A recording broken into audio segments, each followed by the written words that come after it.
ولقد أرسلنا نوحا إلى قومه فقال يا قوم اعبدوا الله ما لكم من إله غيره أفلا تتقون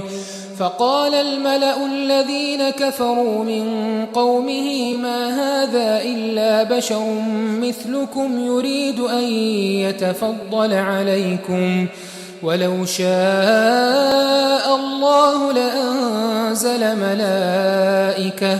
ما سمعنا بهذا في آبائنا الأولين إن هو إلا رجل به جنة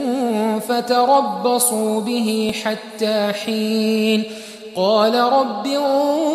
انصرني بما كذبون فأوحينا إليه أن اصنع الفلك بأعيننا ووحينا فإذا جاء أمرنا وفارت النور فاسلك فيها من كل زوجين اثنين وأهلك إلا من سبق عليه القول منهم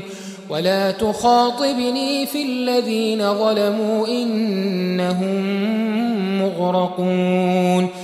فإذا استويت أنت ومن معك على الفلك فقل